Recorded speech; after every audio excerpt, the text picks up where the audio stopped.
একের পর এক গুরুত্বপূর্ণ বৈঠকের পর পোস্ট করেন অমিত শাহ, যে অনুপ্রবেশ নিয়ে সেই পোস্টেও তিনি সরব হয়েছেন।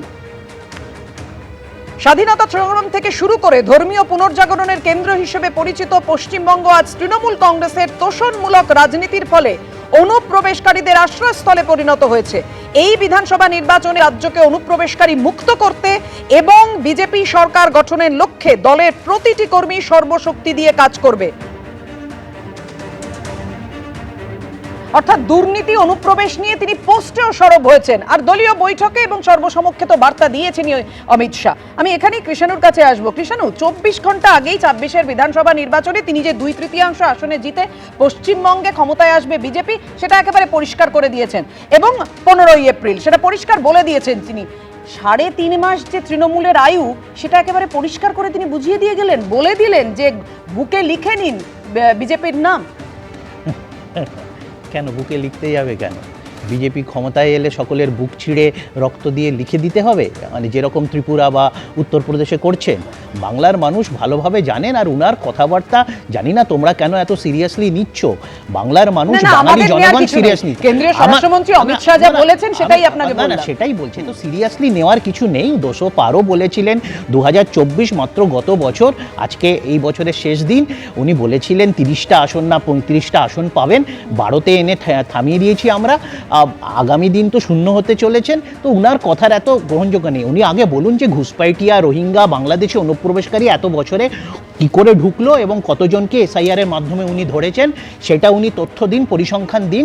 আর জগন্নাথ সরকার এবং অনন্ত মহারাজ ইনারা বলেছেন, একজন বলেছেন যে উনি নিজেই রোহিঙ্গা এবং ঘুষপাইটিয়া, একজন বলেছেন বিজেপির নিজের মধ্যে, বিজেপি দলের মধ্যে, বিজেপি নেতৃত্ব মধ্যে ঘুষপাইটিয়া, পাকিস্তানি এবং বাংলাদেশি অনুপ্রবেশকারীরা ঢুকে আছে। আবার আরেকজন বলেছেন যে তারা ক্ষমতায় এলে এই বাংলাদেশ এবং পশ্চিমবাংলার বর্ডারটাকে তারা মুছে দেবেন এবং বাংলাদেশ 2 বাংলা এক করে দেবেন, তার মানে পুরো ঘুষপাইটি দিয়ে তারা ঢুকিয়ে দেবেন, যেটা আসামে করেছেন। আমরা জানি যে সবথেকে বেশি অনুপ্রবেশ হয়েছে 2টো জেলাতে, চিরাং এবং ধুবড়ি, দুটোই আসামে এবং বর্তমানে বিজেপির শাসিত। তো এইখানে উনি বলুন না, এই পরিসংখ্যানগুলো দিন। বাংলার মানুষ ওনার মিথ্যাচার, রবীন্দ্রনাথ সান্যাল এইসব ধরে ফেলেছে। টিটকিরি মানুষ হাসছে, উপহাস করছে ওনাকে। এবং ওনার যে বাংলার নেতৃত্ব এত সারা বছর কাজ করেননি, 365 দিন, যেটা কুণালদা বললেন, 365 দিন যারা রাজনীতিতে ছিল বা ছিল না তাদের কোনো মূল্য নেই। আগামী 2 মাস যারা মাঠে ঘাটে কৃষাণু যা বলছে এবং অভিষেক বন্দ্যোপাধ্যায় যা বলছেন বা তৃণমূলের শীর্ষ নেতৃত্ব যা বলছে, আসছেন বেশ ভালো কথা, বাংলায় শীত উপভোগ করুন, কোনো লাভ হবে না এখানে এসে এইসব বক্তৃতা দিয়ে। ভালো কথা, এই আতিথ্যটাই তো আমরা এক্সপেক্ট করি।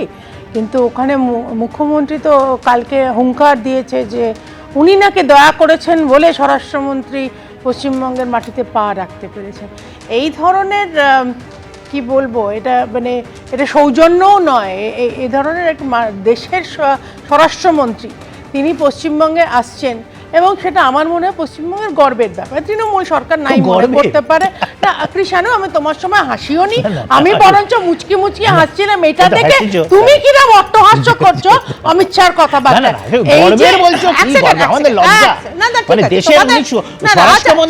আমি তোমার সময় কথা বলিনি কৃষাণু, বলো বলো। না না, আর দ্বিতীয়ত হচ্ছে যে আজ গতকাল বা 2 দিন ধরে একটা তো প্রেস বার্তা দিয়েছে, আর ভেতরের কি মিটিং হচ্ছে, আজকে আমরা সায়েন্স সিটিতে ছিলাম।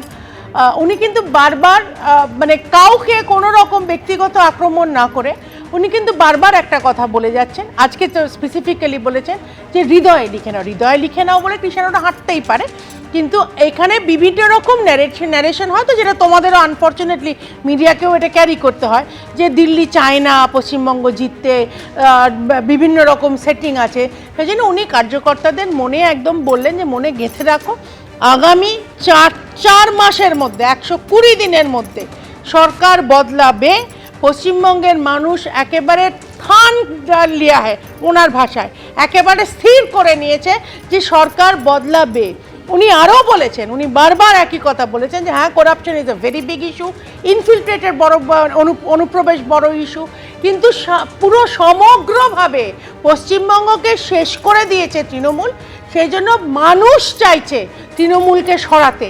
তো ন্যাচারালি বিজেপি, উনি এটাও কালকে আবেদন করেছেন প্রেসের মধ্যে, প্রেস রিলিজের মধ্যে উনি বলেছেন, মানে প্রেস কনফারেন্সের মধ্যে উনি বলেছেন যে আর বাকি তিনটে পার্টি একেবারে অ্যাকশন নিতে হবে। হ্যাঁ, উনি যা কিছু বলেছেন আমি তো বলছি, মানে মানুষের মন তো অনেক দূরের কথা, সাধারণ বাঙালি অনেক দূরের কথা, বিজেপির কর্মীদের মনে দাগ কাটতে পারেনি।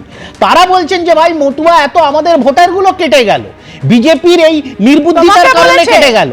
আরে তোমায় বলছে বলেছে মতুয়াগড়ে বলছে, ঠাকুরনগরে বলছে, রানাঘাটে বলছে, ঠাকুরনগর রানাঘাটে কি বলছে বিজেপির কন্দল, এবং তাতে অমিত শাহর বক্তব্য মানুষের মনে, বিজেপির মনে দাগ কাটছে কে কাটতে পারেনি সেটা তো সময় বলবে। কিন্তু দেখুন, এই অমিত শাহর বঙ্গ সফরে আসা এবং আজকের বৈঠকে একটি অত্যন্ত গুরুত্বপূর্ণ এবং তাৎপর্যপূর্ণ বিষয় হলো দিলীপ ঘোষের থাকা। একেবারে দিলীপ ঘোষকে নিয়ে আলাদা নয়, কারা কারা রইলেন সেই বৈঠকে? শুভেন্দু অধিকারী, সুকান্ত মজুমদার, শ্রমিক ভট্টাচার্য, তাদের সঙ্গে বৈঠক করলেন অমিত শাহ। এখানেই প্রশ্ন উঠছে, ফের সক্রিয় দিলীপ ঘোষ জল্পনা বাড়িয়ে অমিত শাহর সঙ্গে বৈঠক করলেন। সুকান্ত মজুমদার, শ্রমিক ভট্টাচার্য, শুভেন্দু অধিকারী এবং দিলীপ ঘোষ সেই বৈঠকে রইলেন।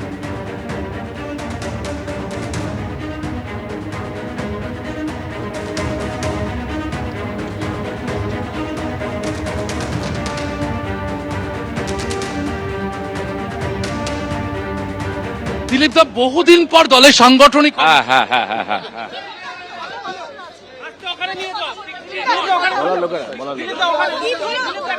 কথা বলছিলাম দিলীপ ঘোষের সঙ্গে, তিনি মন্তব্য করতে চাইছেন। শোনার জন্য ডাকা হয়েছিল, শোনার জন্য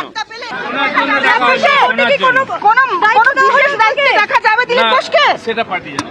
কে ডাকা হয়েছিল শোনার জন্য। আচ্ছা, বাকি যা বলা হবে সেটা হবে। এবিপি আনন্দ, এগিয়ে থাকে, এগিয়ে রাখে।